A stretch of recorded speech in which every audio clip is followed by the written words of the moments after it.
Ya, sekali lagi selamat pagi. Welcome to this guest lecture. So I'm here to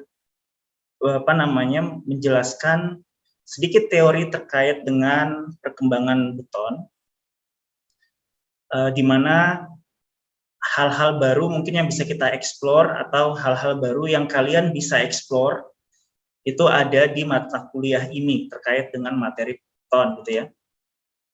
Nah, jadi ada dua topik besar yang akan saya jelaskan pada kesempatan ini. Yang pertama adalah fiber reinforced concrete, dan yang kedua adalah cementitious concrete atau ductile concrete. I don't know, jadi apakah kalian sudah pernah mendengar istilah ini atau belum? Jadi feel free ya, jadi kalau misalkan belum, kita akan lebih ke arah fundamental. Saya akan coba jelaskan lebih detail jika waktunya cukup gitu. Mbak Astrid, tolong ya yang di admit. Ya, jadi ada 4 kategori dalam tiap topik. Jadi ada general overview, kemudian ada material characterization, kemudian ada structural design atau assessment, dan yang terakhir adalah finite element analysis, di mana ini merupakan advanced topik yang sangat-sangat penting dalam bidang kita, terutama mungkin yang mengambil struktur ya, atau mungkin air nanti, karena ini kita bisa memodelkan hal-hal yang sangat-sangat dari general sampai ke spesifik. Nanti akan saya tampilkan seperti apa maksud dari tiap outline ini. Oke? Nah, sedikit perkenalan, mungkin yang belum pernah bertemu saya, yang belum pernah diajar oleh saya. Jadi a little bit about me ya. Jadi nama saya terlihat seperti yang terlihat, panggilannya Asdam. Untuk riset saya lebih fokus ke konkret ya, bukan baja. Kemudian saya juga sangat-sangat tertarik di fiber reinforced concrete, which is our topic for today. Saya juga tertarik di automasi. Jadi saya pengen melihat perkembangan retak dari suatu struktur, tetapi dengan tidak menggunakan cara manual, melainkan menggunakan teknologi di sekitar saya, gitu. Dan yang terakhir adalah yang paling saya suka adalah finite element, gitu ya. Dimana basic dari finite element ini adalah McBan, paling basic.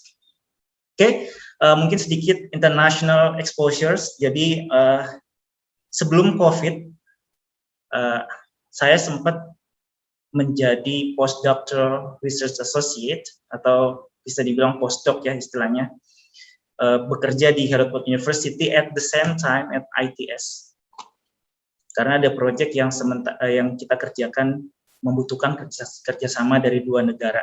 Jadi saya terlibat di sana selama setahun, harusnya 2 tahun, tapi karena COVID saya pulang ke Surabaya, karena tidak lanjut. Kemudian beberapa proyek besar juga yang saya kerjakan, semua hubungannya dengan beton, di mana paling banyak kerjasamanya dengan Hertford University dan juga Wika Beton, seperti itu. Untuk professional contribution, saya sampai hari ini masih terlibat di proyek LRT, mungkin yang dari Jabodebek ya, yang familiar dengan construction ini. Dan saat ini kita lagi fokus pada loading test untuk jembatan-jembatan yang sudah terbangun.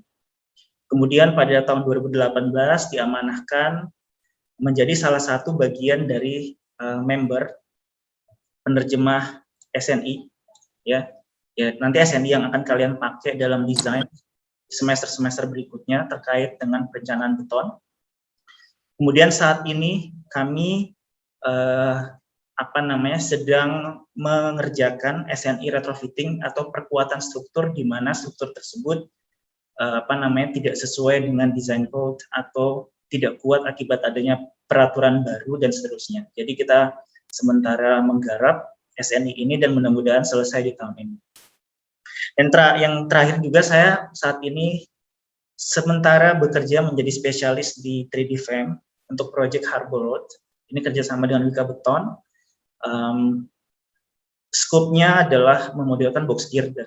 Nah, jadi sangat-sangat menarik kalau misalkan nanti masuk ke struktur ya, tidak promosi, tetapi ilmu yang kita pelajari itu super general. Jadi kalian bisa mengaplikasikan pada proyek-proyek lain bahkan untuk di luar negeri gitu. Oke, mudah-mudahan dengan ini sudah kenal lebih jauh dengan saya ya. Untuk student-student yang pernah saya ajar mungkin sudah kenal, yang belum semakin kenal gitu. Karena kita belum pernah tatap muka kalau nggak salah. Kan ini mahasiswa COVID ya, benar ya? Sudah pernah dites atau belum? Belum kan? Offline sama sekali. Halo, halo. Belum, Pak. Belum, Pak. Jadi ini super virtual nih. Mudah-mudahan tahun depan sudah mulai aktif perkuliahan hybrid atau mungkin full on offline ya, sehingga kita bisa tatap muka seperti itu. Karena metode pembelajaran yang lebih baik itu adalah interaksi secara langsung. Oke, next. Oke, ini current research yang sementara saya kerjakan. Jadi saya sangat banyak dibantu oleh Prof. Priyo Suprobo ya. Kalau misalkan sudah pernah diajar beliau juga. Jadi ada 3 aspek riset yang saya kerjakan. Yang pertama berhubungan dengan characterization atau concrete materials. Ini saat ini proyeknya berusaha memodelkan suatu atau menciptakan suatu struktur yang tahan terhadap korosi. Nah, diperuntukkan nanti pada bangunan-bangunan maritim. Contohnya mungkin di jembatan, di laut, dermaga, dan lain-lain. Jadi interestnya ke sana. Dan kita sudah dapat beberapa akses untuk menguji secara langsung terkait performa dari material yang kita ciptakan untuk mengurangi potensi terjadinya propagasi korosi yang menyebabkan tulangan berkarat dan putus di dalam beton. Seperti itu. Kemudian yang kedua, seperti yang saya sampaikan tadi tentang otomasi. Jadi saya juga tertarik di damage assessment. Nah, ini terkait structural health monitoring system. Nah, ini sudah cukup mulai dilirik oleh perusahaan-perusahaan plat merah ya. Karena sekarang peraturan dari PUPR itu menyarankan bahwa tiap jembatan ada sensor yang dipasang untuk mengetahui kesehatan dari jembatan tersebut.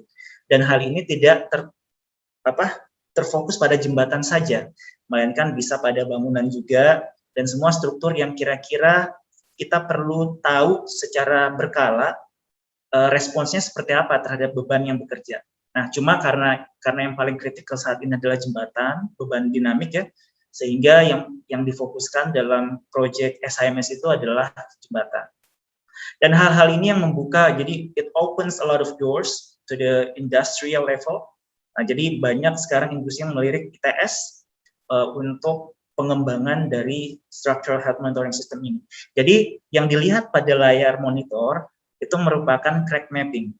Nah, crack mapping ini kita ciptakan hanya dengan menggunakan kamera statik. Kita foto gitu ya, kemudian kita run dalam algoritma MATLAB. Nanti selanjutnya akan muncul kontur seperti ini yang merepresentasikan retak sebenarnya pada beton. Artinya kita tidak perlu naik-naik ke atas jembatan, which is very risky. Kita hanya perlu menerbangkan drone, semacamnya ya, untuk mengambil dokumentasi tersebut. Selanjutnya kita post-proses dalam komputasi. Gitu. Jadi sangat-sangat menarik. Kita sekarang sebisa mungkin menggunakan teknologi di sekitar kita, karena sudah bukan zamannya lagi ya, manual-manual gitu ya.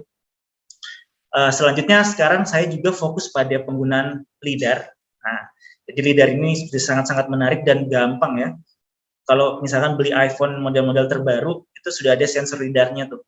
Itu sangat menarik untuk 3D scanning. Dan itu bisa kalian coba kalau misalkan kalian punya iPhone yang terbaru, cobalah cari buat 3D scanning beton atau material-material sekitar kalian, objek-objek, dan itu bisa kita aplikasikan nanti untuk mengukur geometri sebenarnya pada suatu struktur.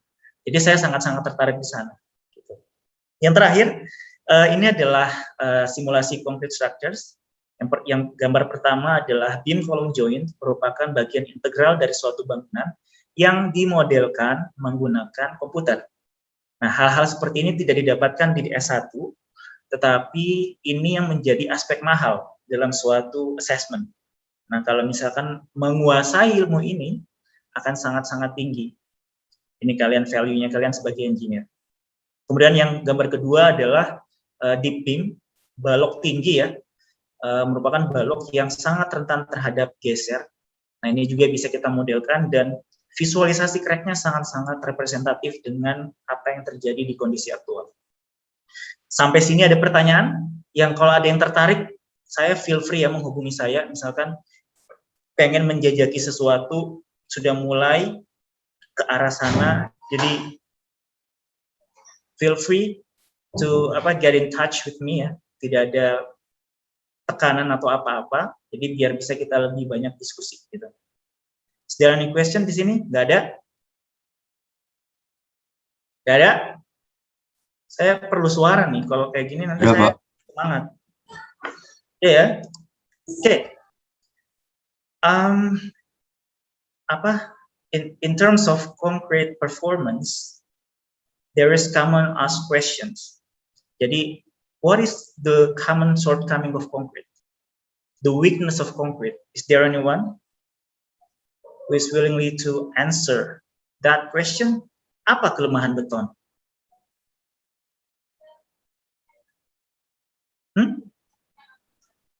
Halo. Tidak kuat terhadap tarik, Pak. Oke, 100% correct ya. Jadi tidak kuat terhadap tarik. Dan hal ini akan kita address di sini. Kita akan menciptakan suatu beton yang mampu memiliki performa yang cukup baik terhadap tarik. Tidak harus kuat tekannya, tapi dia punya performa yang lebih baik daripada beton normal.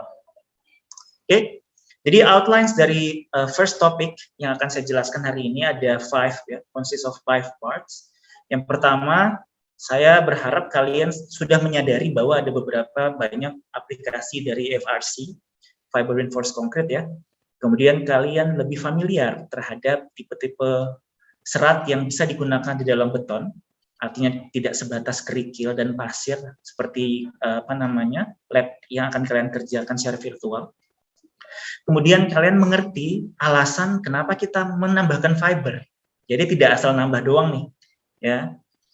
Kemudian punya pemahaman yang baik bagaimana kita mengukur properti mekaniknya dari suatu FRC dengan cara yang benar ya. Dan yang terakhir perkembangan dari FRC itu sendiri. Jadi kita coba fingers crossed, mudah-mudahan outlines yang akan saya jelaskan ini bisa diterima di telinga kalian dan cukup familiar ya. Sampai sini jelas? Halo. Jelas, Pak. Jelas, Pak. Orang jangan diem-diem ya. Oke, some references. Jadi ini adalah daftar pustaka atau acuan referensi yang bisa kalian lihat untuk mempelajari lebih jauh tentang topik yang akan saya jelaskan ini.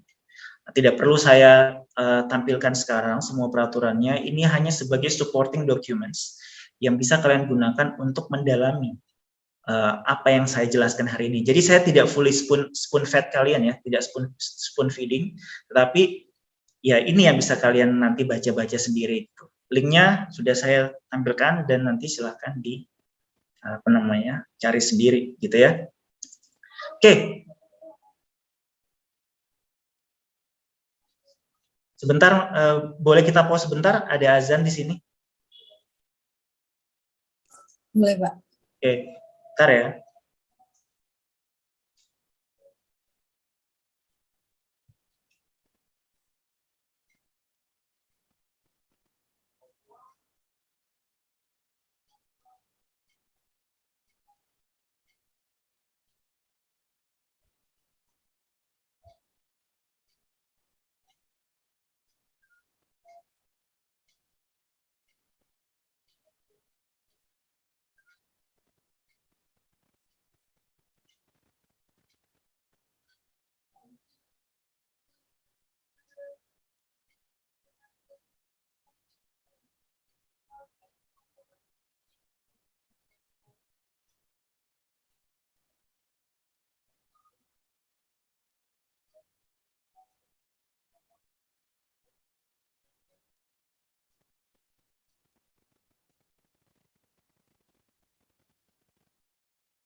Oke, suara saya terdengar ya? Terdengar, Pak. Oke. Ya, jadi kita lanjutkan. Ini merupakan example dari aplikasi FRC. Nah, yang mana example-nya di sini? Kalau kalian lihat title-nya adalah di flooring. Jadi ordinary floor itu kita selalu mendivide tulangan-tulangan dari floor ya, dari lantai, karena untuk mengurangi susut yang berlebihan akibat panasnya hidrasi semen itu ya. Kalau kita punya konkrit basah dengan area yang sangat masif besar, panasnya kan besar tuh ya. Kan ini ready mix gitu misalkan. Jadi biasanya tulangannya kita putus nih. Kita putus, terus nanti pengecoran kita bertahap. Itu di ordinary floor, menggunakan konkrit. Karena adanya proses hidrasi dari suatu material konkrit yang menyebabkan terjadinya internal restraint ya istilahnya, yang mengakibatkan kondisi susut itu terjadi. Makanya nanti muncul retak-retak yang banyak. Atau kadangkala diberi tali-tali air gitu ya, kalau misalnya dalam konteks arsitektur untuk mencegah krek-krek yang terjadi gitu. Nah, FRC karena punya kapasitas tarik yang baik, itu maksudnya apa nanti aja ya kalian saya jelaskan. Jadi kita membayang-bayangkan dulu. Makanya kita bisa menciptakan jointless floor dengan area paling besar 2.500 meter square. Jadi sangat ini advantages ya kalau kita menggunakan FRC. Untuk video pembuatannya bisa dilihat nanti di link-link YouTube yang saya share. Gitu. Jadi sangat-sangat menarik menggunakan material ini dan sekarang sudah mulai banyak aplikasinya. Oke, lanjut. Untuk FRC juga diterapkan di London City RL running tunnels ya. Nah, jadi karena adanya fiber yang diberikan dalam proses mixing, maka fiber ini bisa bertindak sebagai tulangan pada beton. Jadi rubber-like concrete, gitu ya. Sehingga untuk tulangan-tulangan minimum yang biasa kita pakai di ordinary concrete, itu biasanya tidak kita perlukan lagi. Sekali lagi tergantung dari demand force-nya, oke? Tergantung dari demand force-nya. Jadi harus kita hitung dulu. Nah, keunggulan dengan FRC ini kita bisa menghilangkan penggunaan tulangan hanya dengan beton saja, gitu. Kemudian tipe-tipe fibernya juga nanti disesuaikan. Dalam proyek ini yang dipakai adalah hooked and steel fibers. Bentuknya seperti apa? Akan saya jelaskan di slide berikutnya.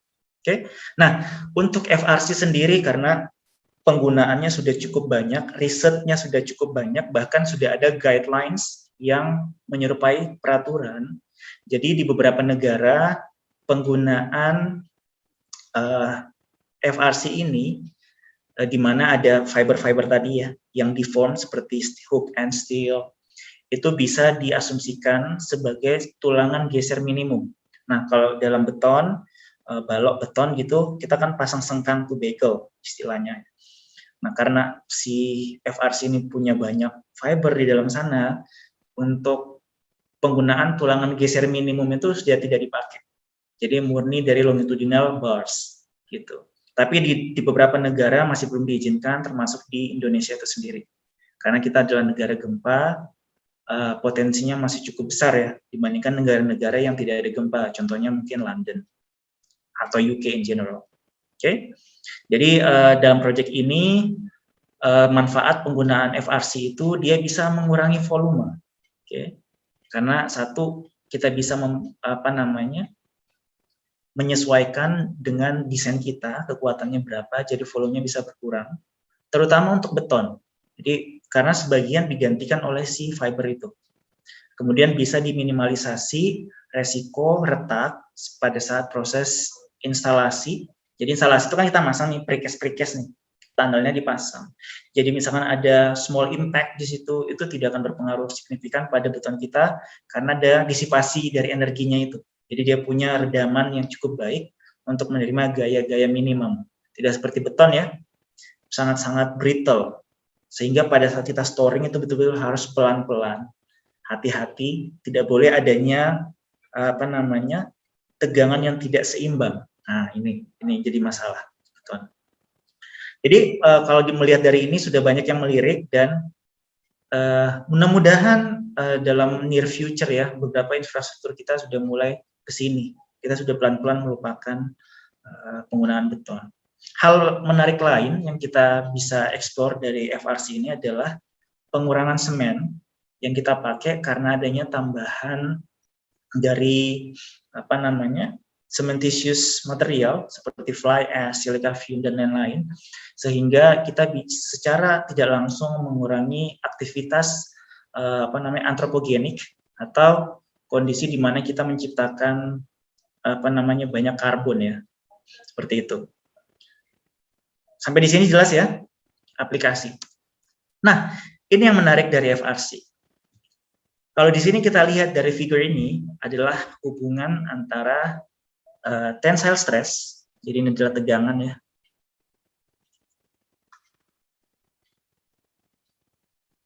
Oke, ini adalah tegangan dan ini adalah regangan atau COD, crack opening displacement. Nah, pada saat kita bebani tarik, jadi kita dorong nih, mau saya terlihat ya? Halo? Mau Terlihat, saya Pak. terlihat ya? Oke. Jadi kursornya kelihatan ya. Nah, jadi kita tarik nih. Ini sudah diajar di Mekban bagaimana kita narik ya. Nah, akan ada single crack yang muncul di sini appear. Nah, Isi Pak, ini kursornya nggak kelihatan Pak. Nggak kelihatan. Pointer saya kelihatan sekarang. Sudah terlihat Pak. Oke. Ya, jadi pada saat kita tarik, oke, ini adalah uniaksial. Kita tarik secara uniaksial, satu arah ya. Ini beton normal. kelihatan ini adalah kumpulan agregat kasar sama pasir di sini. Akan muncul single crack di sini. Nah, pada saat kita tarik, sebelum terjadinya retak ini, respons dari tegangan meningkat.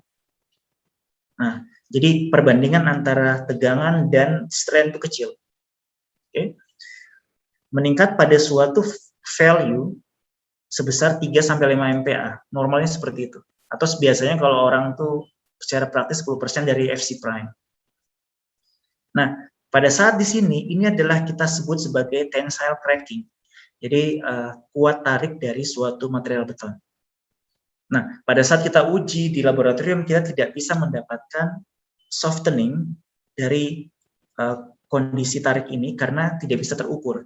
Tetapi, sebenarnya akan ada respons softening di sini. Nah, softening ini terjadi sampai si struktur lepas. Jadi misalkan retak dimulai dari surface akan menjalar sampai ke dalam-dalamnya ya, setebalnya si benda uji kita sampai lepas semua. Nah, kondisi itu adalah softening, di mana kalau beton normal ketika terjadi tensile cracking di sini, responsnya akan turun drastis. Nah, jadi FT-nya itu turun drastis, mungkin 90% dari tensile crackingnya ya, baru dia softeningnya pelan-pelan lah. Nah,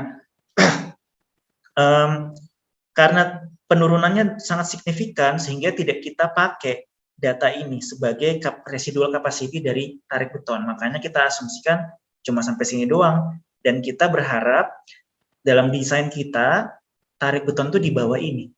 Kalau sudah di atas ini, kita akan memasang tulangan untuk mengontrol retak yang terjadi. Jadi dengan penggunaan tulangan nanti kita akan mendapatkan banyak crack tambahan. Gitu. Bisa dipahami? Bisa, Pak. Oke, this is ordinary concrete. Jadi bagaimana dengan FRC? Nah, FRC itu seperti ini. Ada fiber di dalam matriks kita. Jadi istilahnya matriks itu adalah kumpulan material-material seperti pasir, kerikil, semen, air, admixture itu adalah matriks. Fiber itu seperti tulangan ya, steel fiber, kemudian synthetic fiber dan lain-lain yang di luar dari mix kita. Yang secara umum itu kita bagi dua kategori, matriks dan fiber. Nah, di dalam aplikasi FRC itu ada dua kategori yang bisa diterapkan. Yang pertama adalah low volume of fiber, yang mana itu cuma warna biru doang ya. Asumsikan si hijaunya hilang. Dan high volume of fiber, di mana ada tambahan lagi hijau. Artinya banyak banget nih fiber kita masukin di beton nih, mengurangi volume dari si beton kita karena ketambahan dari volume fiber. Nah, kalau kita put direct comparison di sini, yang merah adalah ordinary concrete, yang hijau, yang biru adalah low volume of steel fiber, dan yang hijau adalah high volume of steel fiber. Kita bisa lihat yang menarik di sini adalah yang satu, tensile cracking sama. Jadi 3-5 MPa tergantung mutunya ya. Kemudian dengan penggunaan volume yang rendah untuk CFRC, kita melihat responsnya tidak terlalu jauh berbeda dengan konkret. Oke? Karena tahanan dari fibernya kecil. Dan bahayanya ketika retak itu terjadi di sini, nah, pada saat kita mixing, diusahakan si fiber ini random, oke? Tributari, sembarang lah posisinya, betul-betul random, tidak diatur kayak tulangan gitu, enggak. Yang bahayanya adalah dia mencari titik-titik terlemah dari suatu beton. Karena kalau tanpa adanya fiber, beton itu ya seperti beton biasa. Gitu. Nah, dengan volume rendah, si softening responsnya tidak jauh berbeda dengan si ordinary concrete. Nah, akhirnya ditambahlah si fiber ini dengan volume yang lebih tinggi. Ternyata ada kenaikan di sini. Nah, proses kenaikan ini biasa kita sebut sebagai bridging.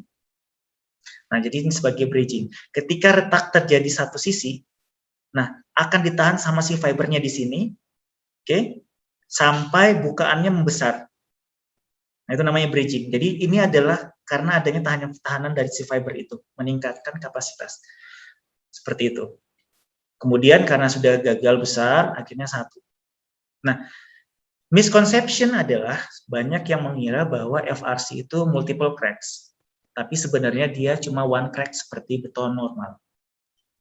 Dan dia hanya menunjukkan perilaku softening saja. Ini merupakan residual capacity, artinya dalam desain kita tetap berpatokan sama ini.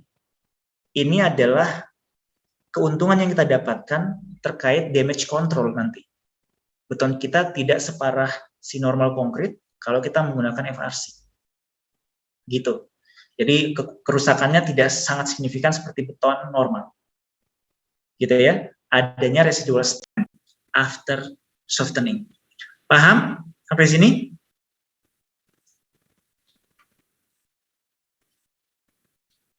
Kalau ada yang mau ditanyakan langsung aja ya. Via chat juga boleh kalau misalnya ada yang malu-malu. Paham sampai sini atau sudah diajar nih? Saya kan nggak tahu, saya belum ngajar di mata kuliah ini. Saya ngajarnya setelah UTS, itu pun bukan di seluruh kelas ya, di kelas tertentu. Ini sudah dijelaskan belum?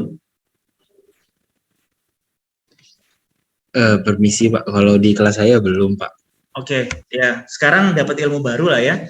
Dan respons ini dipahami atau tidak? Yang saya gambarkan dalam grafik ini. Cukup paham. Oke. Cukup paham Pak, mungkin pertanyaan sedikit Pak. Silakan, Mas untuk Arsi.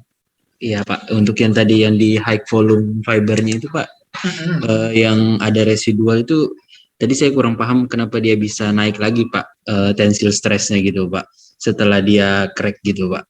Oke, saya coba ya, jawab ya. Jadi asumsikan ini adalah sesuatu objek yang kita tarik. Gambar saya kelihatan nggak?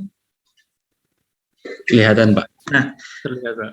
jadi kita punya banyak fiber nih, orientasinya random ya. Oke, kemudian ketika crack, muncul di sini crack nih. Kelihatan nggak gambar warna hijaunya? Kelihatan Pak. Kelihatan ya. Nah, begitu crack, dia bertabrakan sama si fiber, si garis crack saya ya. Crack width-nya masih kecil, karena baru mulai crack. Nah, pada saat si crack-nya mau membuka, si fiber kan dia nabrak si fiber ini nih. Jadi fibernya kalau kita tampak depannya gini, ada fiber di tengah-tengah sini. Nyambung kan, dia masuk ke dalam sini. Dalam dua objek yang sudah mau putus itu. Nah, sebelum dia lepas, akan ada bonding yang mempengaruhi kenaikan capacity. Jadi ini ketarik terus, gitu ya. Si fiber ini kan yang nahan tarikan nih. Tetapi meskipun dia terbuat dari baja, kekuatannya tidak akan tercapai sampai dia putus. Melainkan yang kalah nanti si betonnya. Jadi nanti antara yang ini atau yang ini yang lepas. Maka dia setelah dia lepas, dia turun lagi. Paham nggak? Bisa dibayangkan? Bisa. Oke, itu jadi tidak setelah muncul crack di sini, kemudian karena ada fiber di sini nanti cracknya nutup stop terus pindah ke tempat lain lagi. Enggak ya, jangan salah konsep ya, karena retak yang terjadi besar. Oke, FRC kontrol crack width-nya cukup tinggi. Retak besar itu tidak mengindikasikan disipasi energinya rendah.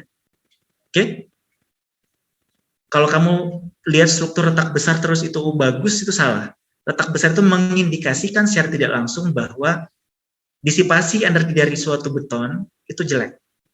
Oke? Redamannya terhadap beban. Makanya dia langsung putus. Apalagi kalau ada agregatnya. Jadi putus di agregat gini ya. Nah, agregat kasar gitu. Paham? Baik Pak, terima kasih Pak. Paham ya? Kalau dia low volume, karena jumlah fibernya sedikit, bisa jadi nanti retaknya gini nih. Contohnya ya. Cuma kena sedikit dari si fibernya, jadi cuma ngangkat dikit. Paham nggak? kita tidak bisa prediksi arah posisi retak itu di mana pada saat kita tarik. Oke, jadi dia akan mencari titik terlemah, lokasi terlemah untuk dia mengembangkan crack di situ. Makanya paling ideal sebisa mungkin distribusi dari fiber kita itu harus seragam pada semua sisi pada saat kita ngecor. Kalau enggak, gagal.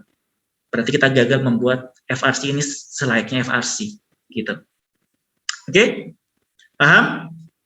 Paham, Pak. Lanjut. Nah, ini salah satu proyek yang kita kerjakan tahun lalu di Hertford University.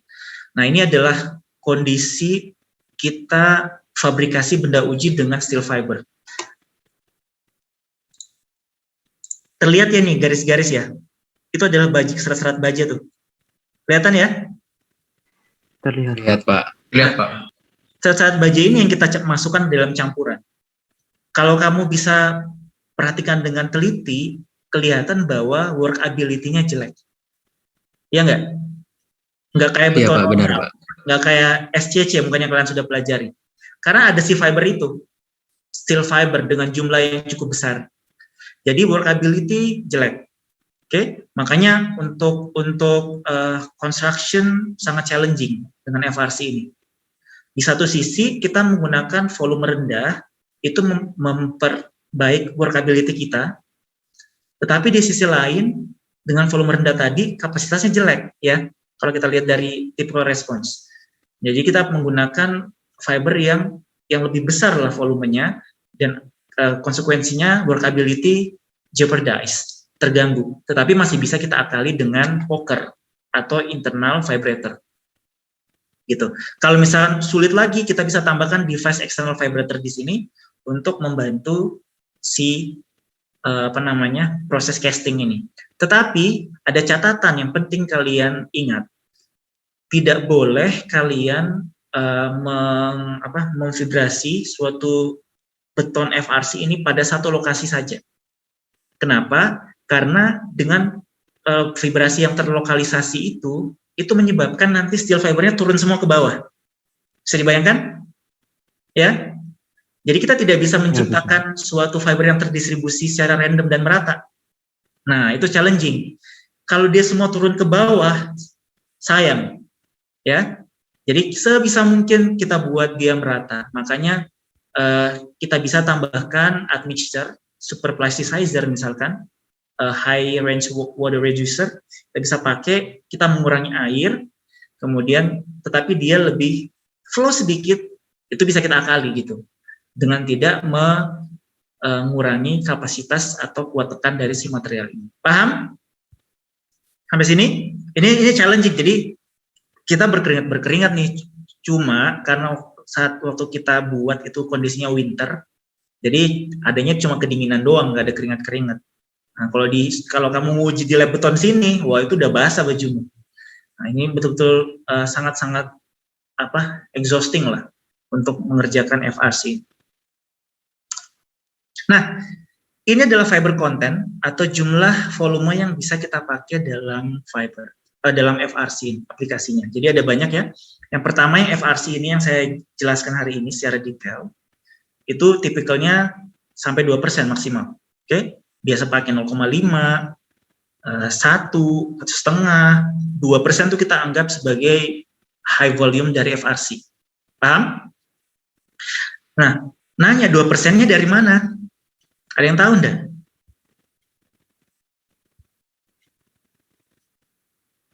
Kalau enggak tahu bilang loh, lama waktunya, kalau udah habis saya nggak lanjut lagi nih. Pokoknya Tidak tahu. Belum tahu, Pak. Belum tahu ya? 2% itu dari volume kubikasi cetakan. Paham? Ya, jadi, nah FRC punya berat jenis, oke? Paham ya? Misalkan berapa ribu kilogram per meter kubik, gitu ya? Kita kalikan dengan volume cetakan kita, meter kubik itu, kita dapat berapa kilo kita timbang nanti. Terus kita kalikan 2%, kita kurangi, paham? Paham, Pak. Ya, bisa ya? Bisa? Bisa dipahami? Bisa Pak. Oke. Nah, Pak. Kemudian tipe-tipe fiber reinforced yang lain itu ada short grid, di mana volumenya 3%-an gitu ya. Kemudian ada spray teknik dengan menggunakan volume 4-7% untuk cladding dan panels ini. Tapi penggunaannya dengan glass fiber, di mana dia masih lebih fleksibel dibandingkan dengan steel fiber yang super kaku. Kemudian ada Simcon, ada Sifcon. Nah, ini semua produk-produk jadi nih yang biasa kita beli di perusahaan dan sudah ada standarisasinya sendiri. Di Indonesia sendiri belum, tetapi di negara-negara maju seperti Amerika, kemudian UK, Eropa, dan lain-lain sudah ada seperti itu. Oke, nah untuk FRC sendiri itu sebenarnya bisa kita tingkatkan sampai 3%, tetapi itu tidak terlalu direkomendasikan kecuali special case. Tapi ini nanti banyak konsekuensi yang harus kita pikirkan di awal ya, dan trial sebelum kita menggunakannya pada struktur yang aktual. Paham ya? Nah, ini sedikit gambaran terkait foto-foto fiber yang ada. Ada steel flat ya, jadi fibernya cuma potongan-potongan baja gitu, plat-plat baja yang dipotong. Kemudian ada steel twisted, ini maksudnya kayak kalau kamu remas baju gitu ya, modelnya seperti itu, menciptakan permukaan yang corrugated. Nah, artinya nanti lekatannya jauh lebih baik. Kemudian ada steel micro, ada karbon, ada kevlar, ini mirip kayak ini ya, serat-serat sabuk kelapa gitu ya. Kemudian ada spectrain sintetis. Nah, ini yang paling umum dipakai adalah steel hooked. Jadi di ujungnya di hook, memberikan pengangkuran yang baik pada si FRC ini. Nah, nanti ada beda-beda nih steel hooknya ini, gitu. Yang biasa kita pakai. Jadi teknologi itu untuk microfiber biasanya diameternya lebih besar dari 0,1 mili, itu sekitar 30-100 lah. Nah, ini sangat kecil. Jadi kalau kita dengan volume 2% itu nanti akan banyak kita timbang. Kalau mikro ya, bayangkan. Contohnya kayak sapu lidi gitu, kamu timbang 2 kecil-kecil kan banyak tuh. Nah, sama seperti itu. Nah, ini ada tipe-tipenya. Kemudian si microfiber ini bisa menggantikan traditional reinforcement untuk beberapa aplikasi struktur ya. Tergantung nanti dari desain yang kita kerjakan. Kemudian juga bisa meminimalisir early dan late edge cracking. Early itu akibat hidrasi, jadi sesaat, hidrasi sesaat. Kemudian late edge cracking ini akibat shrinkage long term, gitu. Jadi proses hidrasi itu terjadi mulai dari pada saat konkrit itu sudah harden sampai long term. Nah, itu extendnya tuh cukup signifikan gitu. Jadi dia bisa mencegah itu gitu. Selanjutnya, nah ini tipe hook end ya. Nah, bisa kelihatan ya. Jadi model paling sederhananya itu kayak gini. Nah, ini kalau di zoom in ya. Kemudian ada yang Nikon yang lurus-lurus nih kayak sapu, kayak jarum lah. Nah, ini juga salah satu tipe fiber yang diproduksi. Silakan Mas Rana. Saya mau nanya Pak. Ya. Tadi yang di microfiber diameternya lebih besar daripada 0,1 mili. Meter. Yang biasanya dipakai ukuran berapa ya Pak? Yang paling biasa dipakai 0,38 itu ada, di bawah 0,5 biasanya. Tapi ini tergantung ini ya, produksi pasar gitu ya, tidak selalu ada. Ya, jadi ya pokoknya nanti kita tetap ngitung volumenya dari fiber yang kita pakai itu. Nah, gitu. Nah, ada lagi? Ini ada yang chat. Oh, di sini kamar mandi. Oke, saya lanjut ya. Ini dari Nikon, ini di US. Kalau mau lihat ada produknya di laboratorium kita, saya sempat beli. Luar biasa, shipping fee-nya ya mahal banget. Kemudian ini dari Nikon juga yang tipe-tipe tadi yang corrugated ya twisted seperti ini. Ini yang corrugated biasa. Nah, sudah dijual bermacam-macam dan sekali lagi performa dari fiber ini tidak bisa kita modelkan langsung. kita harus lakukan pengujian secara langsung gitu, eksperimen. Tidak bisa kita modelkan dalam numerik. Oke, kenapa? Dengan ukuran yang sekecil, jumlah yang banyak, tidak bisa kita modelkan diskret, kita masukin fibernya masing-masing di dalam volume beton, itu tidak masuk akal. Jadi untuk mengetahui performa mana yang baik, itu harus kita lakukan uji tarik, kayak tadi. Nah, mana yang lebih baik gitu ya. Nah, ini yang ready di Indonesia sekarang, tipenya adalah dari Dramix. Oke. Dramix ini mengeluarkan produk 3 tipe untuk hook and steel fibers. Yang pertama 3D ya. Nah, ini paling populer, paling digunakan, harganya paling standar. Kemudian ada 4D, hooknya tambah lagi nih. Jadi hooknya hook tambah lagi, 5D ditambah lagi. Nah, ini. Jadi kenapa? Yang pertama, oke lah, yang standar. Yang kedua ini, jadi dia menambahkan prinsipal bonding yang lebih baik dibandingkan 3D fiber, sehingga menciptakan angkur yang cukup tinggi dan juga hasilnya adalah ductilitas yang baik. Nah, kalau yang 5D ini betul-betul angkurnya perfect. Jadi gini, semakin panjang kita punya angkur, oke, misalnya kayak tulangan. Tulangan kamu bengkokkan gini nih. Dari suatu beton.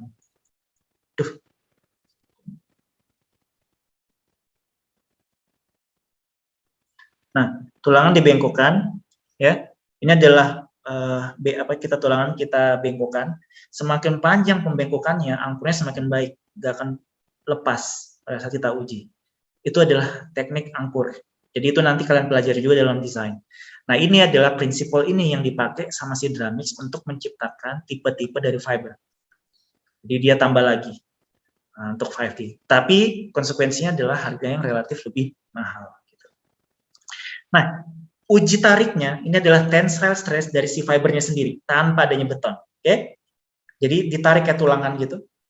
Kalau kita lihat 3D kapasitasnya sampai sekitar 1000 MPa. Tetapi kalau kita lihat ini adalah kondisi leleh ya. Atau kita bisa lihat level ductilitasnya. Kondisi dia bisa molor panjang. Nah, cuma sampai segitu doang. Kemudian kita lanjut ke 4D, kapasitasnya juga lebih baik nih, naik ya. Ekornya juga makin lebih panjang dikit. Nah, yang 5D ini panjang banget nih, udah kayak tulangan dia. Udah kayak tulangan banget. Ini adalah ductilitas level. Nah, kita bisa lihat ekornya manjang tuh. Artinya dia lebih baik. Nah, ini properti dari fiber yang umum ya. Jadi ada steel, glass, dan ini yang saya highlight merah. Ukurannya sekian, gitu ya. Ini adalah strand-nya ya. Dari ukuran strain gauge itu berapa? Ini adalah modulus elastisitasnya dalam unit GPa. Ini adalah FT-nya. Ini adalah elongasinya sendiri, berapa persen. Jadi elongasi itu panjangnya ini. Dari total sini sampai sini. Itu elongasi. Ya, bukan strand leleh, tapi elongasi. Jadi, ya kalau kamu mengukur strand, panjang, perubahan panjang, dibagi panjang mula-mula itu. Paham? Itu adalah elongasi. Total dari perpanjangan ketika kita tarik. Nah, nanti dibaca sendiri aja ya, seberapa kayak gimana ya. Nah, ketahuan di sini mutunya mana. Kalau steel sudah pasti 200 GPa. Sama seperti tulangan. Cuma kan yang beda adalah penampangnya kecil-kecil. Karena namanya steel. Oke. Nah, ini adalah keunggulan dan sedikit misconception yang biasa dibilang orang-orang nih kalau pakai FRC.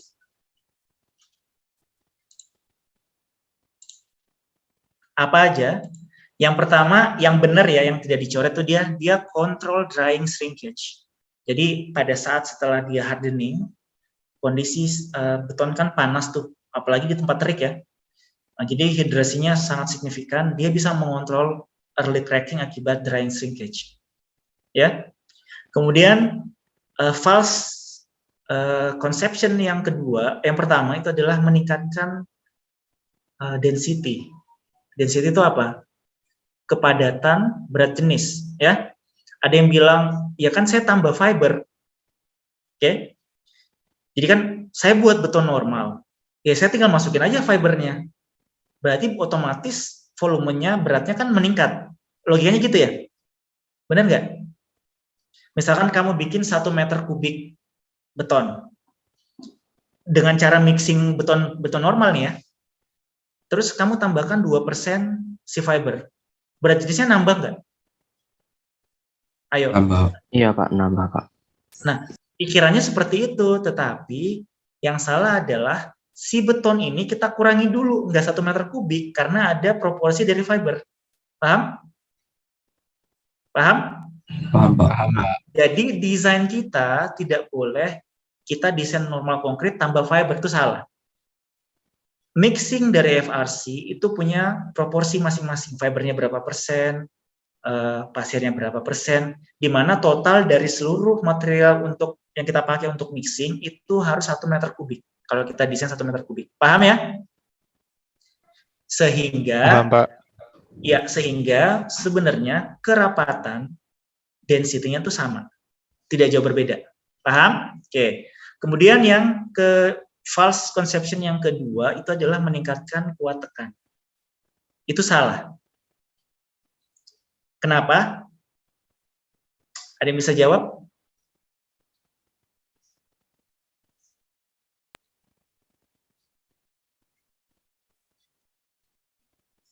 Karena Kalau udah tahu bilang ya. semennya berkurang. Kenapa, Mas? Mas Rana, kenapa? Karena semennya dikurangi. Kalau semen berkurang berarti kuat tekannya meningkat ya? Oh, maksudnya turun artinya Mas Rana nih? Atau gimana? Mungkin. Kurang tahu juga, Pak. Mas Randy? Oh, dari grafik yang tadi itu crackingnya tetap di posisi yang sama, Pak. Cracking tidak relevan dengan compression.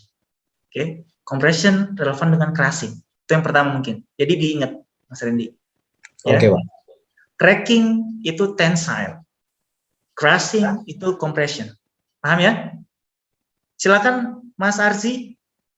Iya Pak, kalau menurut saya mungkin karena memang beton dari awalnya kuat tekannya memang sudah kuat Pak, sedangkan steel itu kan biasanya baja untuk kuat tarik, makanya baja juga kadang steel gitu malah kurang kuat terhadap tekan gitu Pak.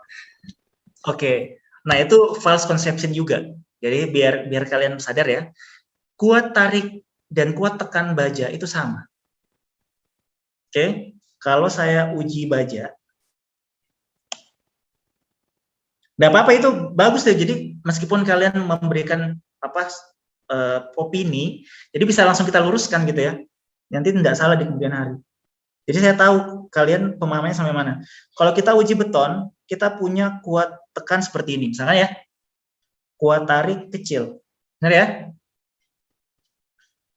Kalau kita uji baja, kita punya kuat tarik, kuat tekan seperti ini.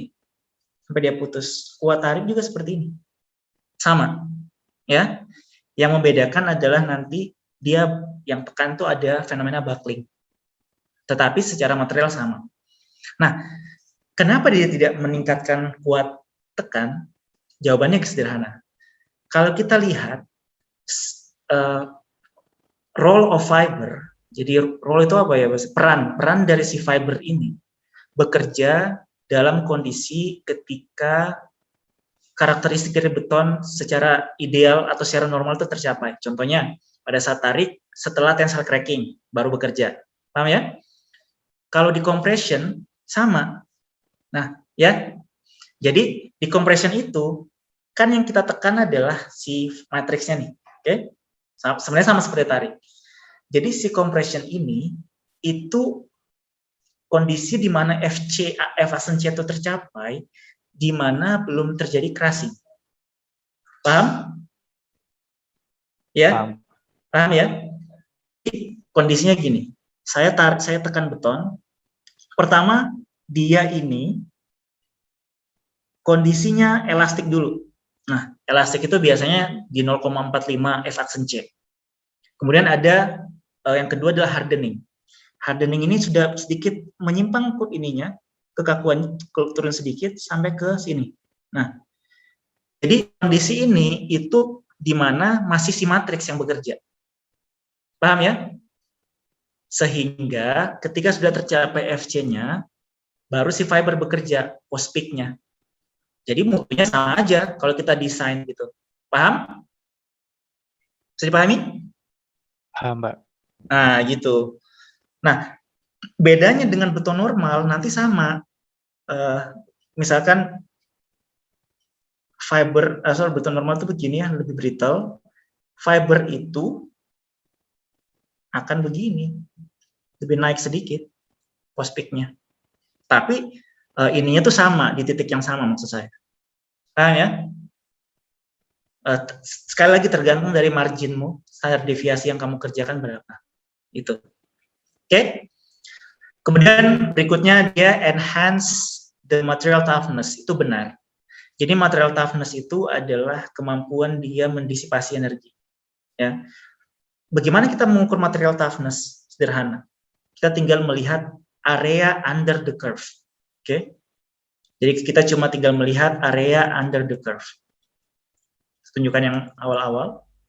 Nah, ini adalah toughness dari beton normal. Kalau saya garis ya, saya arsir. Kita dapat areanya. Pakai CAD mungkin bisa nih. Nah, kita untuk FRC, kita ada ketambahan area di sini nih. Benar nggak? Dengan high volume naik lagi areanya, benar ya? Jadi itu yang dinamakan toughness-nya lebih baik. Ketangguhan dari material itu jauh lebih baik. Itu toughness. Kemudian reduce the permeability of concrete, benar, karena penggunaan agregat kasar berkurang, semennya lebih banyak dalam penggunaan materialnya ya, sehingga pori-pori atau micropore structure-nya itu lebih baik dibandingkan dengan beton normal. Nah, permeability itu kan kemampuan si beton tuh nahan air yang masuk ya, benar ya? Semakin rendah permeabilitasnya, semakin baik, gitu ya? Jadi ya tidak bukan seperti porous concrete. Nah itu lebih padat lah, tapi dengan kepadatan yang sama dengan beton normal. Kemudian crack width, lebar retak juga berkurang, itu benar. Seperti tadi yang saya sampaikan di awal. Oke? Kemudian ini substitute part of steel reinforcement, seperti yang saya sampaikan di awal tadi juga ya, beberapa negara sudah mengizinkan penggunaan fiber dari FRC ini menggantikan tulangan geser minimum, tergantung dari demand-nya. Selanjutnya, false conception, yang berikutnya itu increase tensile strength. Tadi dalam grafik sudah kelihatan bahwa tensile strength-nya dengan konkret sama ya, 3-5 MPa. Reduce the amount of coarse aggregate juga keliru. Sekali lagi, tergantung dari proporsi yang kita pakai. Kemudian, mengeliminasi penggunaan reinforcing bars secara komplit, itu salah. Jadi jangan menggunakan FRC, terus tidak pakai tulangan sama sekali. Tergantung dari demand-nya. Tergantung dari tipe member yang kita buat. Ya. Itu selalu ada dalam batasan desain. Jadi tidak bisa digeneralisasi. Jadi spesifik tergantung dari apa yang kita kerjakan. Kemudian cross-sectional area, jadi kalau kita pakai FRC, kan kuat nih, berarti saya boleh dong nurunin dimensi penampangnya. Itu salah. Enggak kayak gitu. Jadi dia cuma jadi gini, FRC itu hanya meningkatkan damage control. Paham? Kayak yang saya bilang tadi, ada residual strength, residual capacity. Rusaknya beton pada level yang sama dengan FRC itu, dengan beban yang sama ya, itu berbeda. Mungkin beton sudah crushing, terbang kemana-mana si matriksnya, si FRC itu masih intact gitu, masih ketahan. Jadi kelihatan damage control-nya lebih baik gitu. Kemudian workability-nya rendah, sudah kalian lihat buktinya dari penayangan video tadi ya. Self weight itu tidak karena density-nya tetap sama ya. Jadi pasti inline di situ. Density sama aja dengan beton, artinya self weight-nya juga pasti sama. Gitu. Residual strength sudah kelihatan juga tadi. Sama kalau flexural strength itu pasti naik. Nanti kalian belajar konsep equilibrium force di mana C sama dengan T itu. Nah, jadi compression sama dengan tension. Kalau kita bicara flexure nanti, misalnya ini member balok kalian, ini neutral axis, kita punya kapasitas compression dan tension itu harus sama. Dan tension capacity ini akan kita tambahkan dengan FT dari fiber. Makanya flexural strength-nya FRC itu meningkat. Gitu. Tidak perlu harus dipahami secara detail semua, tapi kalian dapat gambarannya kayak gimana nanti. Oke? Sudah mau sampai di bagian akhir nih. Jadi understanding-nya sudah cukup baik mudah-mudahan ya. Dan sekarang bagaimana kita measure the mechanical properties dari FRC. Nah, untuk compression itu very similar dengan konkret pada umumnya. Silinder 1530 gitu ya, ditekan. Untuk yang menarik adalah tensile-nya, karena ini yang kita mau cari ya. Ini yang kita mau overcome dari kelemahan si beton itu. Ini adalah aspek yang paling penting kenapa kita menggunakan FRC. Jadi kita harus ensure, kita make sure bahwa kapasitas tariknya sesuai dengan plan kita, sesuai dengan diagram tadi, residual strength-nya kelihatan gitu ya.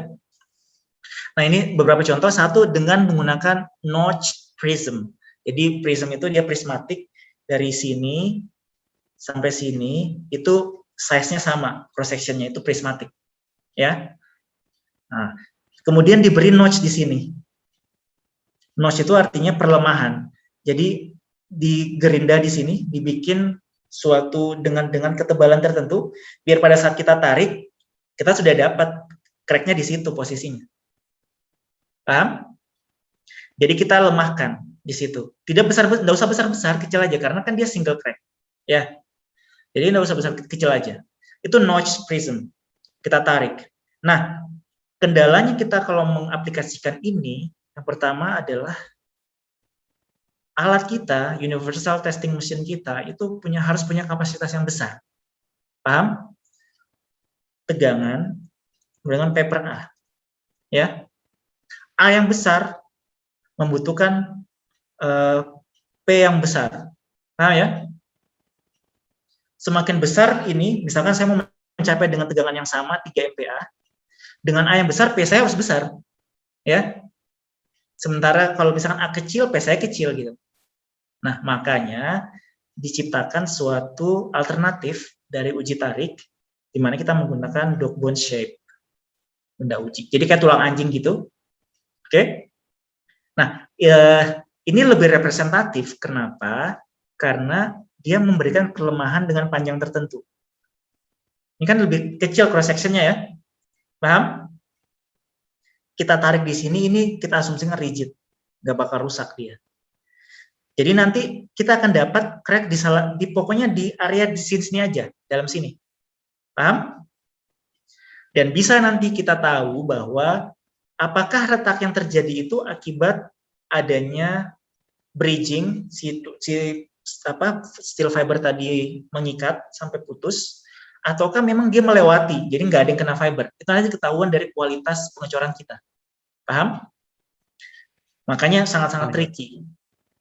Paham ya? Nah ini dog bone. Jadi tes ini sangat sensitif, sangat-sangat sensitif.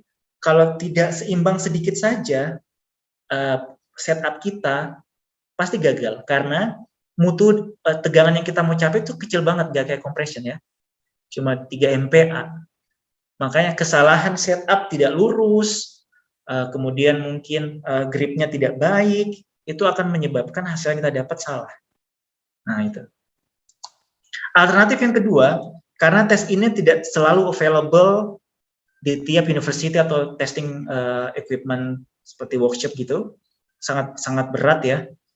Kita bisa mengontrol kapasitas tarik itu dengan cara flexion. Nah, kita tahu kan di serat bawah ini kan serat tertarik nih kalau kita tekan ya.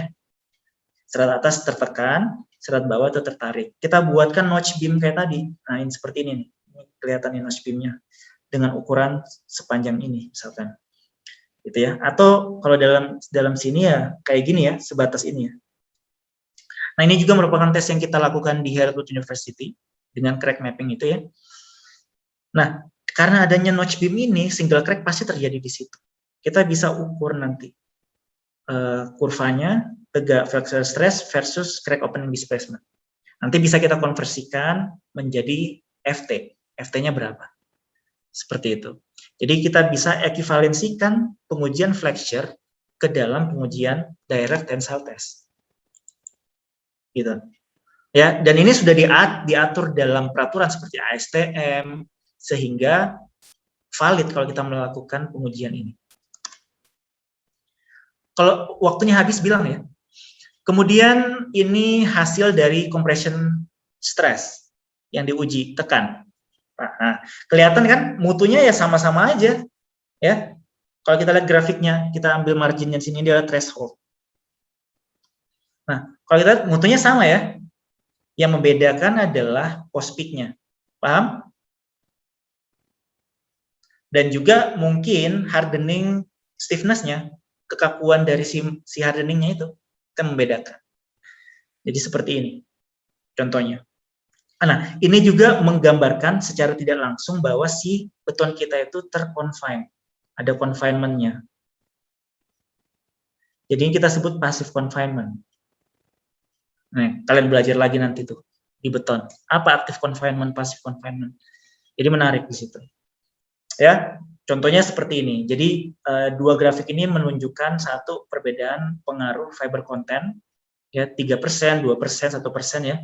Dan pengaruh dari fiber ratio aspeknya gitu ya. Ini maksudnya ini dari tipe fiber yang kita pakai panjangnya terhadap dimensinya. Paham ya? Jadi produk-produknya itu kan banyak, L per D-nya berapa. Nah, kelihatan mana yang lebih baik gitu. Paham? Oke. Udah mau selesai nih FRC. Ini contoh FRC sifkon ya. Nah, kalau sifkon itu bedanya kita pakai pasta. Kayak kamu nuang apa? Ya kalau bikin kue gitu ya. Jadi flow banget, enggak pakai agregat kasar, ya. Itu sifkon. Nah, fibernya itu dibentuk kayak sarang burung walet gini. Langsung dimasukin dulu, nanti si ininya yang dia berusaha mengisi pori-pori yang kosong. Paham? Kenapa dibentuk seperti ini? Karena fiber yang dipakai 8%. Gede banget. Ya. Gede banget 8% itu dari berat jenisnya. Itu gede banget. Nah, makanya caranya begini. Nah, ini perilakunya ini mahal banget nih materialnya. Mahal banget. Jadi caranya seperti itu. Ya, itu salah satu aplikasi ya. Nanti yang lain bisa kalian lihat-lihat lagi. Sampai sini FRC ada pertanyaan? Silahkan. Feel free.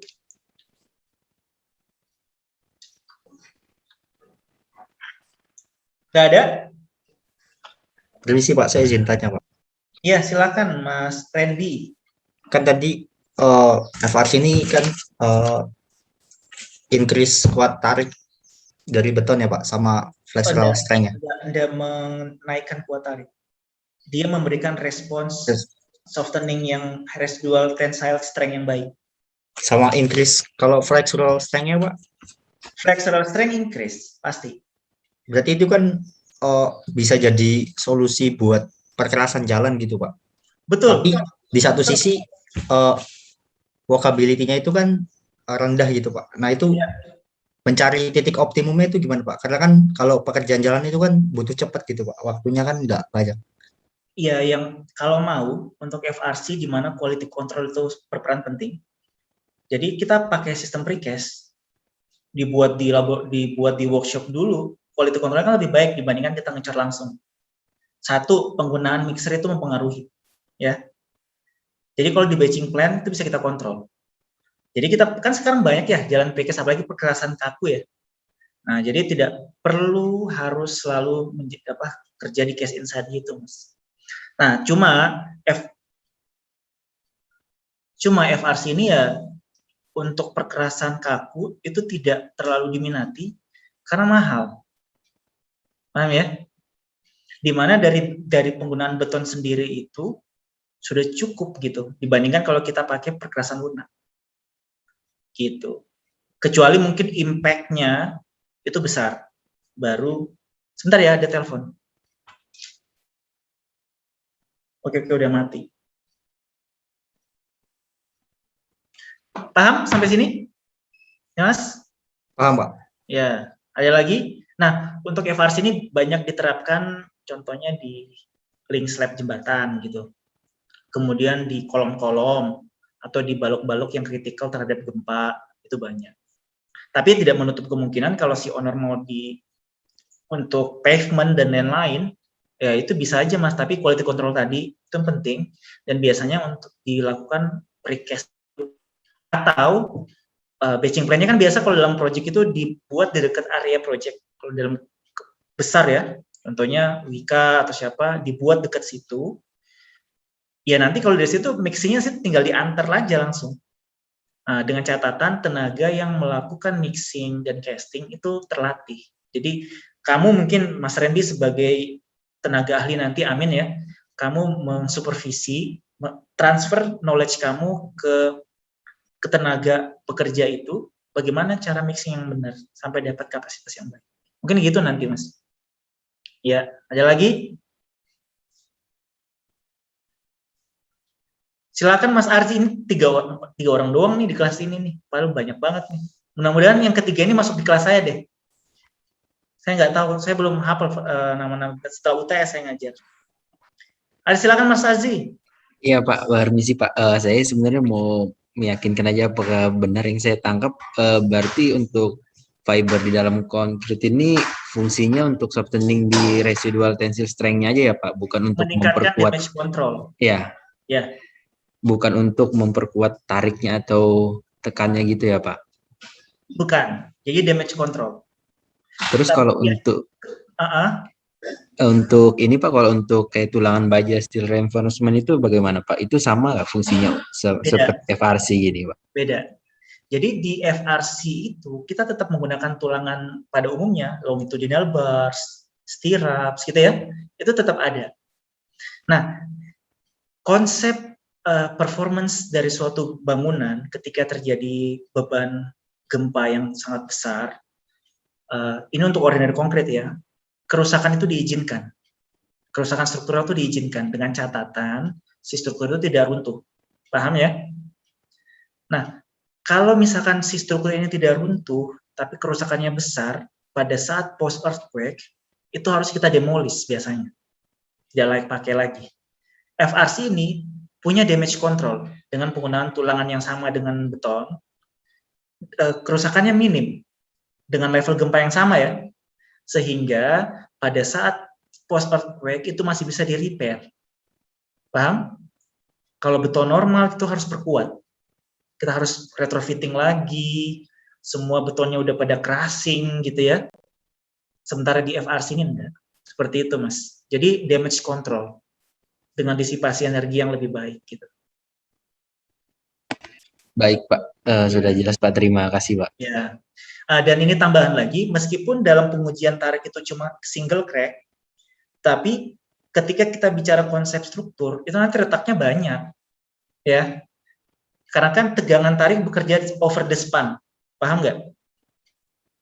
Ya.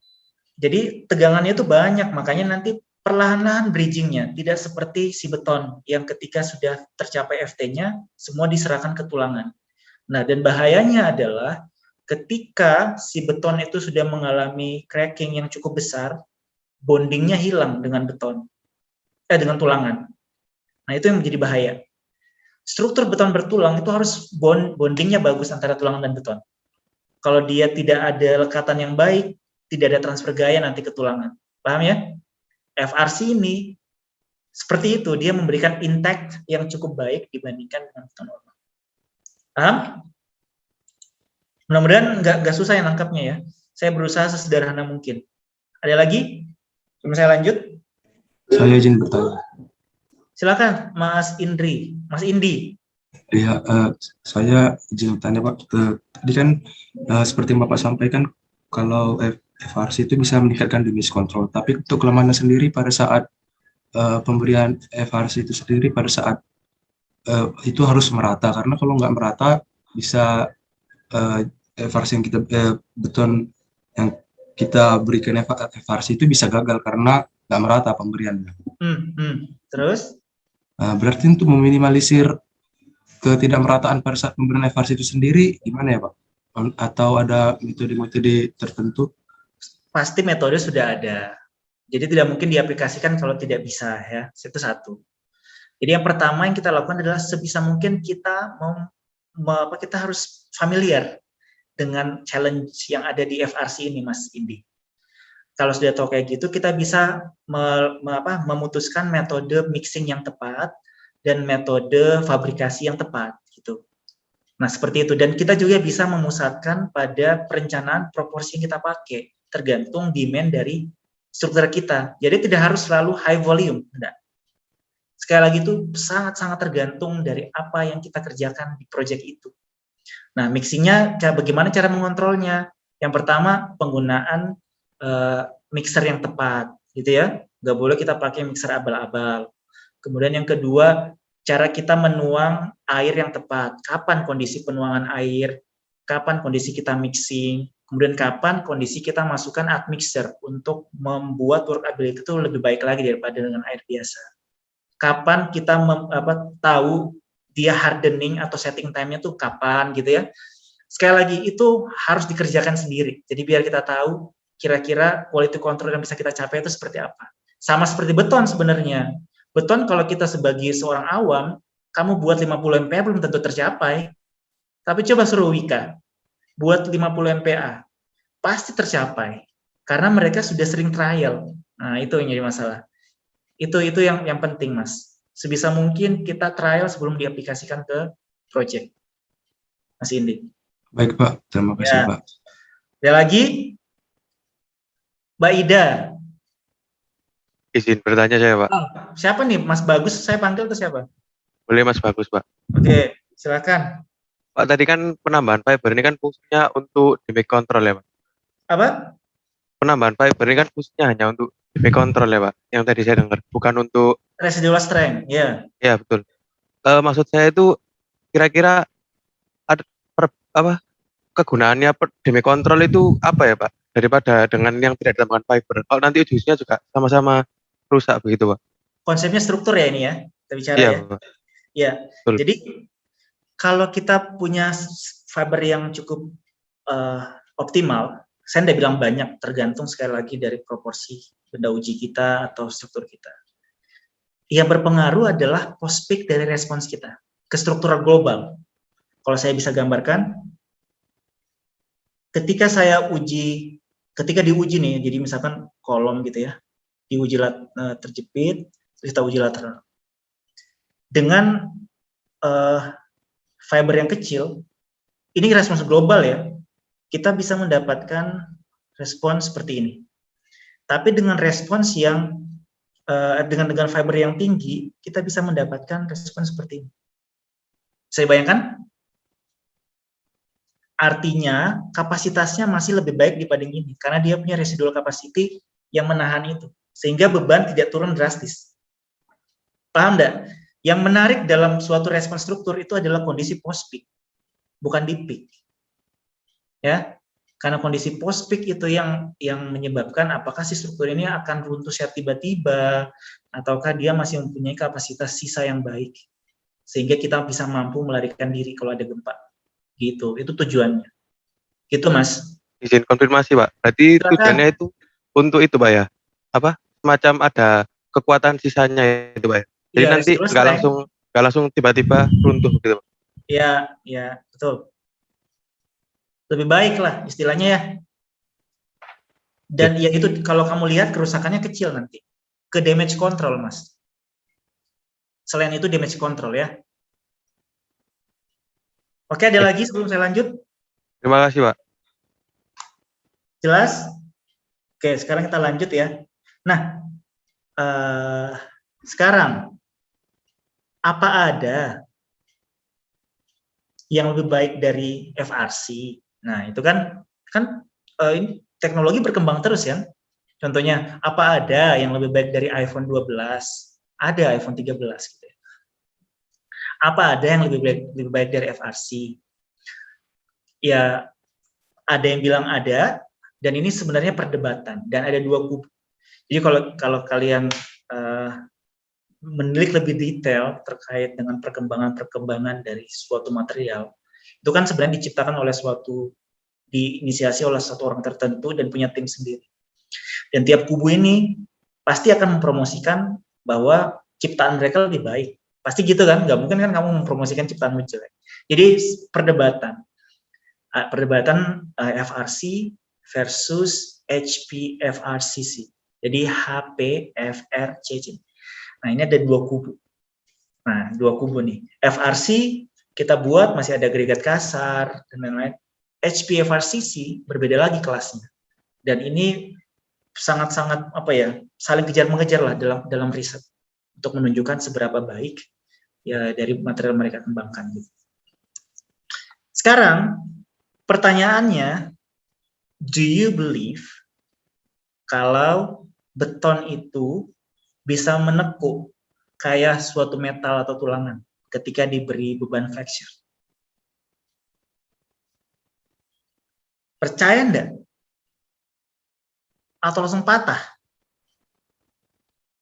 Langsung patah, Pak. Berarti nggak Percaya, percaya Mas Firmansyah ya? Patah ya? Kecuali dikasih tulangan ya, baru dia bisa ya? Ya, Benar percaya? Apa enggak? Ada yang enggak? kurang Percaya, Pak. Percaya? Mas Arzi percaya? Pede ya Mas Arzi ya? Bukan saya Pak yang jawab tadi Pak. Oh, siapa? Saya, Berarti Pak, Mas percaya, Arzi- Pak. oh, kenapa? Percaya, Pak. Oh, Mas Bagus yang percaya. Nah, saya mau kasih lihat satu eksperimen di Michigan University. Ini adalah beton diuji. Perlu saya ulang?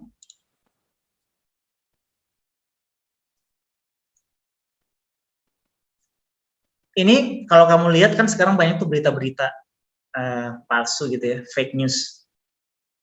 Ini palsu apa enggak sih? Atau asli?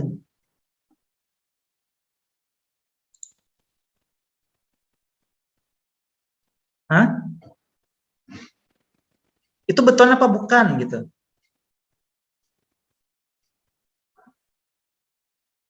Nah, percaya nggak? Kalau saya sih dulu nggak percaya. Dan apa yang saya lakukan? Karena saya nggak percaya, saya buat sendiri di ITS. Ini adalah hasil yang saya buat di ITS. Ujinya di lab beton. Nah, menekuk enggak seperti metal? Menekuk Pak. Menekuk, Pak. Pak. Kalau kamu lihat animasi ini, yang menyebabkan dia menekuk apa? Yang bisa kamu ambil pelajaran dari video ini. Retakannya. Retakannya kenapa retakannya? Enggak di satu titik gitu Pak, menyebar. Menyebar. Jadi karena retaknya banyak ya. Oke, setuju. Ada lagi? Mungkin karena fibernya itu, Pak. Mempertahankan. Mempertahankan. Oke, ada lagi? Setuju. Berarti sekarang percaya ya? Percaya apa enggak? Percaya, Pak. Percaya ya. Ya, Jadi sekarang harus percaya. Kalau jangan dibodoh-bodohin berarti sama orang, kan beton enggak mungkin kayak begitu. Ada tipe beton yang bisa melawan. Dan ini adalah bukti bahwa kita bisa menciptakan satu-satunya di Indonesia, pertama di Indonesia dari ITS gitu. Oke? Permisi Pak. Iya, silakan. Tapi itu jadi leleh atau bisa kembali ke bentuk normalnya Pak? Nah, Apa dia masih posisi elastis Pak? Oke, nanti saya jelaskan ya. Kalau di video ini kenapa dia kembali itu kan dia ngulang lagi videonya ya. Ngulang. Tapi sebenarnya ya nanti saya jelaskan. Yang penting percaya dulu, kalau enggak percaya saya enggak lanjut. Gitu. Nanti Percaya Pak. kayak gini loh, saya ngasih keyakinan ke kamu tapi pemahamanmu berbeda kan nonsens. Jadi saya enggak perlu lanjut. Ya. Harus percaya dulu, kalau enggak percaya ya saya enggak berhasil meyakinkan. Percaya ya? Percaya, Pak. Percaya Iya Pak. Pak, percaya Pak. Syukurlah pada Percaya, Pak. semuanya. Mas Arzi, ini lihat foto ini enggak? Lihat Pak. Ini setelah diuji, kembali enggak? Tidak Pak. Melendet ya? Artinya apa kalau seperti itu? Mungkin sudah lewat batas elastisnya, Pak. Jadi tidak Oke, ya. bisa kebalik, Pak. Ya, benar. Ya, itu sudah terjawab ya berarti ya? Sudah terjawab ya, Mas Arzi ya? Iya, Pak. Sudah, Pak.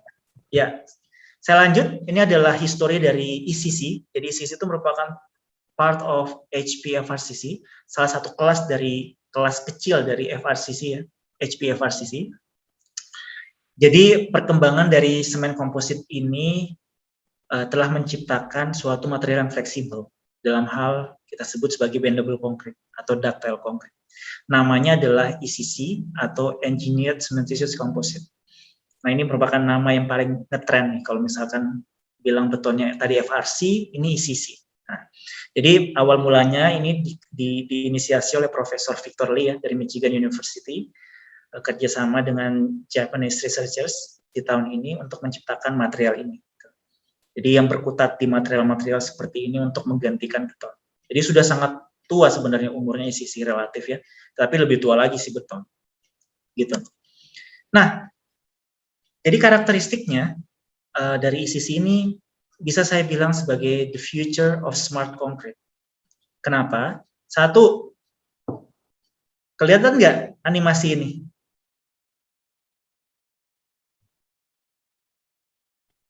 Kelihatan nggak animasi ini? Terlihat, Pak. Lihat, Itu Pak. adalah proses healing dari ECC. Dia punya kemampuan self healing. Kenapa? Percaya enggak kalau tulang kamu itu bisa menutup crack sendiri? Dengan catatan ketika ada retak di tulang kamu itu retaknya kecil banget. Percaya enggak? Saya, Pak. Ya, Pak. Ada kalsium di situ ya. Ya, Pak. Ya. ECC, nah gambar tadi yang kalian retaknya banyak yang saya buktikan di ITS itu kalau kita ukur lebar retaknya itu di bawah 0,1 mili, kecil banget, bahkan 0,01 mili bahkan, ada yang 0,0005 mili, kecil banget ya, sehingga dia masih punya kapasitas untuk menutup retaknya. Bagaimana prosesnya? Dengan proses pozzolanic reaction, karena kita menggunakan fly ash dengan komponen pozzolanic yang cukup banyak di situ. Itu other topics yang bisa kita eksplor lebih jauh. Ada juga disebut sebagai self sensing, artinya si material ini bisa nge-sense sendiri ketika ada beban, terus menginformasikan ke kita. Jadi saya tidak perlu repot-repot pasang instrumen dengan electrical current, saya bisa tahu, wah tegangan yang terjadi dalam beton ini berapa. Itu hal-hal yang saya eksplor seperti itu. Jadi menarik. Oke, nah basic karakteristik yang pertama adalah micromechanically design material. Artinya base structure-nya atau base materialnya ini itu tidak sama dengan beton normal atau FRC.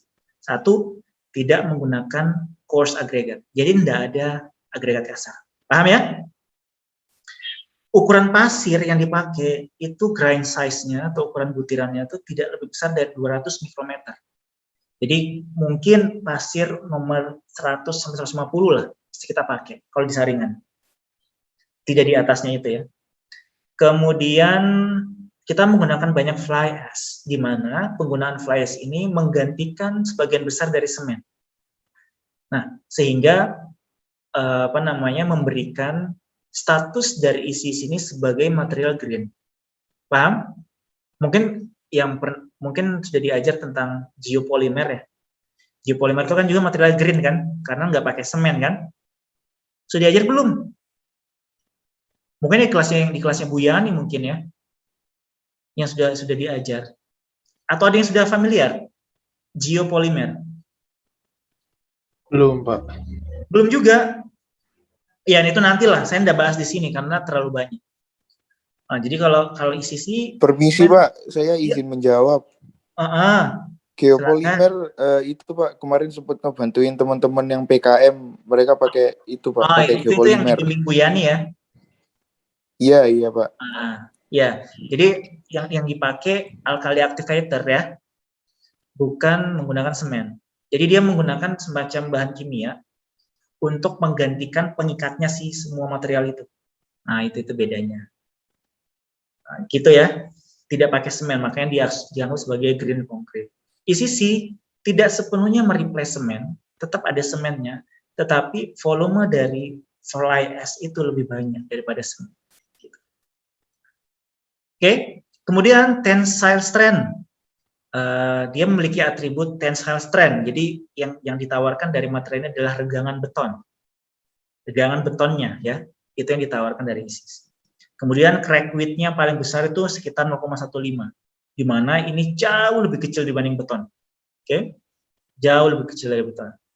Kemudian disampaikan juga bersama si kreatornya bahwa ECC ini sekitar 500 kali lebih kuat daripada beton normal dalam tarik. 500 kali sampai 800 kali mungkin idealnya ya. Lebih kuat, bayangkan, kuat banget tuh. Dari in terms of strain, bukan strength, strain, regangan. Punya self-healing, self-sensing property, jadi membuat dia sebagai smart material. Nah, ini yang hal lain yang dieksplor.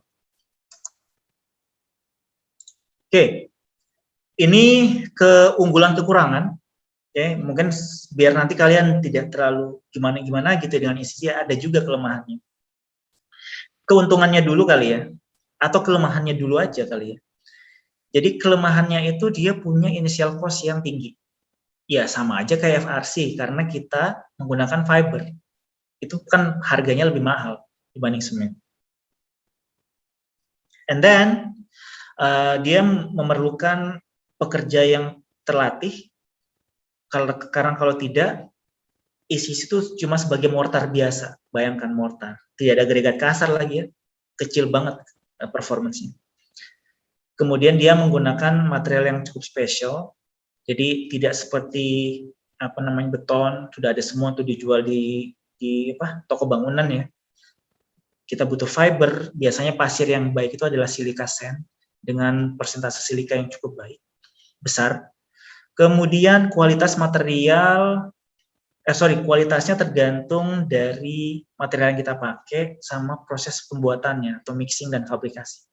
Jadi itu sangat-sangat bergantung. Kalau hal-hal ini tidak sesuai, berarti fatal. Nah itu aja di ECC, fatal.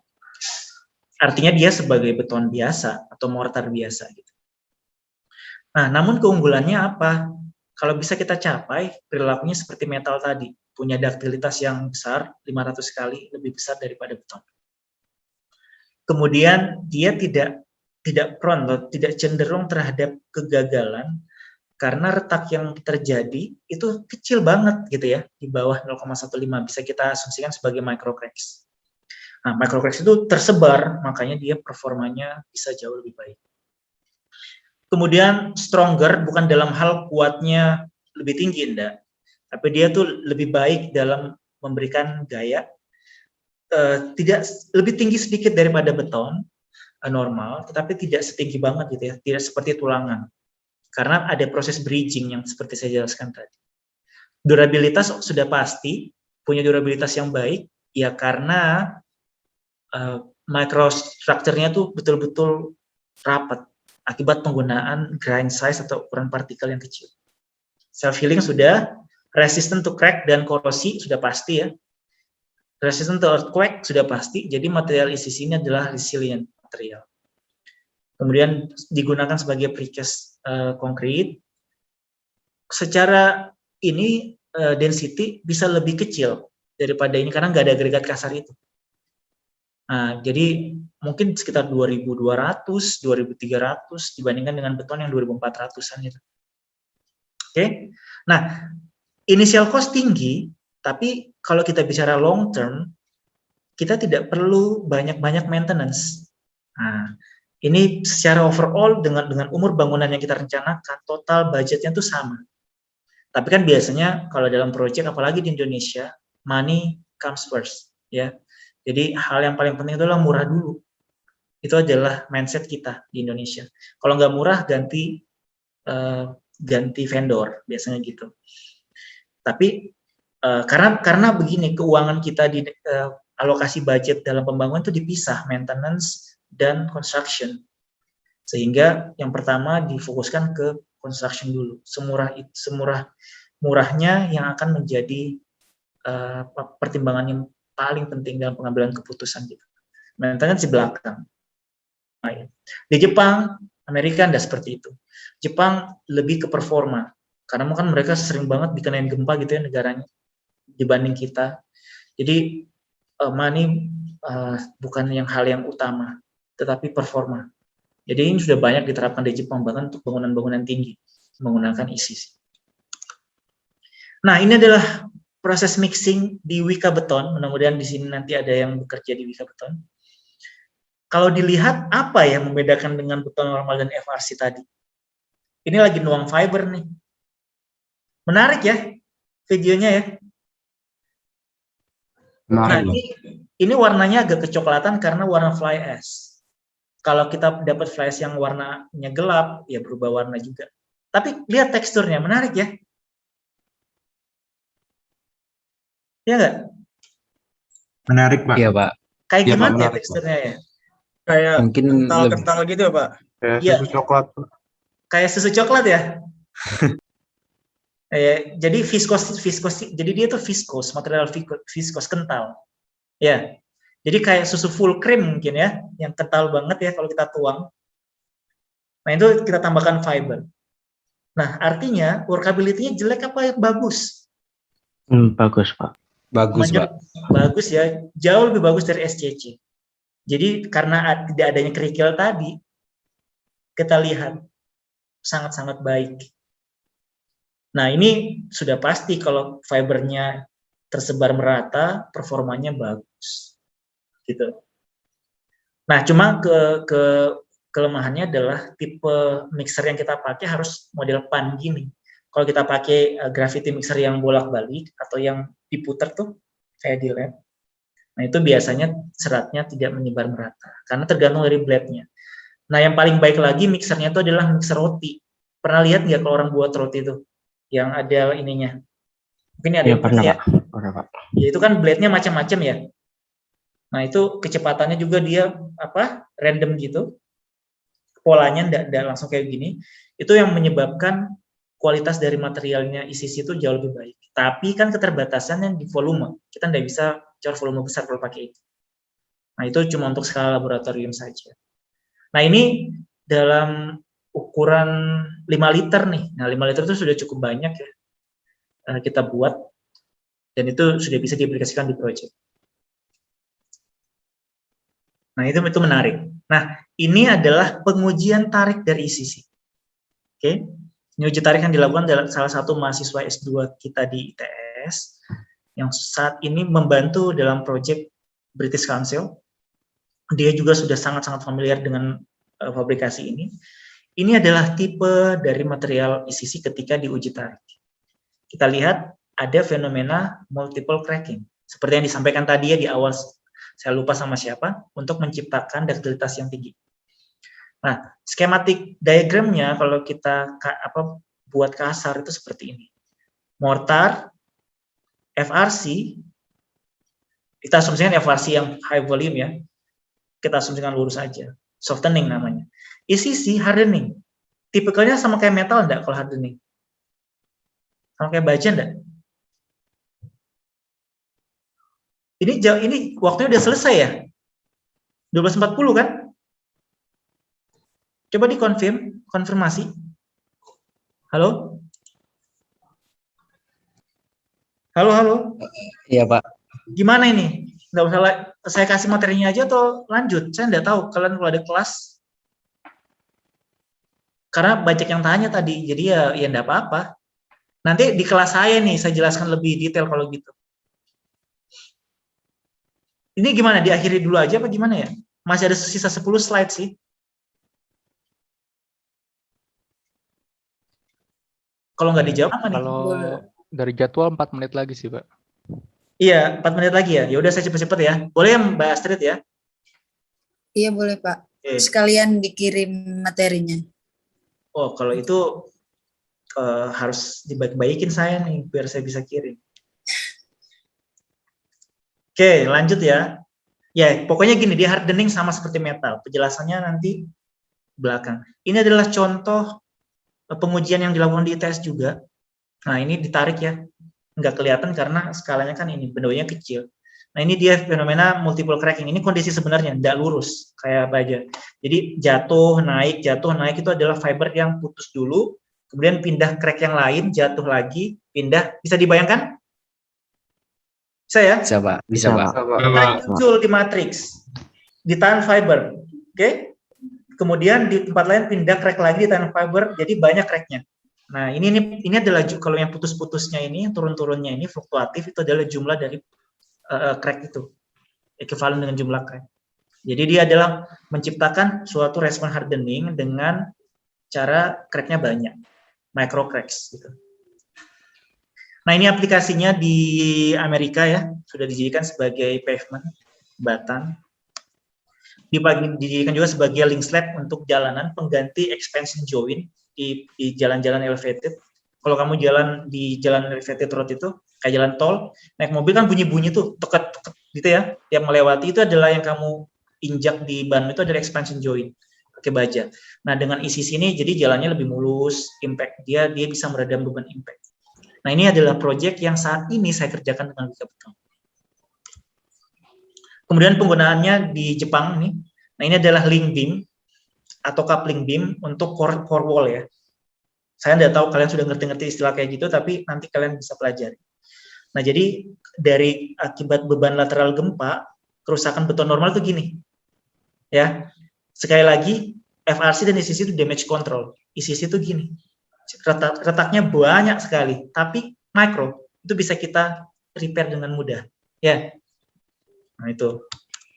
Ini adalah kerusakan untuk pengujian kolom, kelihatan banget ya. Kolomnya yang beton normal udah tulangannya udah nggak ada lagi nih di plastisnya. ICC retaknya masih bagus, intact dengan si betonnya karena ada fiber tadi. Ini pengujian korosi yang kita lakukan di laboratorium beton. Kelihatan akibat chloride exposure di tulangannya si beton normal itu udah kelihatan mau putus. ICC masih belum ada apa-apa. Warna ini karena warna air. Nah, menyebabkan warnanya seperti ini. Jadi powerful banget. Ini pengujian yang saya lakukan. Jadi untuk suatu struktur bangunan tanpa balok. Nah, suatu struktur bangunan tanpa balok hasilnya kamu lihat kapasitasnya tinggi dibandingkan dengan beton normal. Nah, ini nanti bisa saya jelaskan lebih jauh di mata kuliah berikutnya mungkin. Ya, sudah pas ya. Silakan kalau masih ada yang mau bertanya. Masih nutut nih waktunya nih. Kalau enggak ya kita akhiri. Ayo, saya stop share dulu. Ya, gimana? Apakah target atau goal kita dalam kuliah ini tercapai? Itu yang mau saya tanya dulu. Dari yang kita sebutkan outline-outline tadi. Familiarkah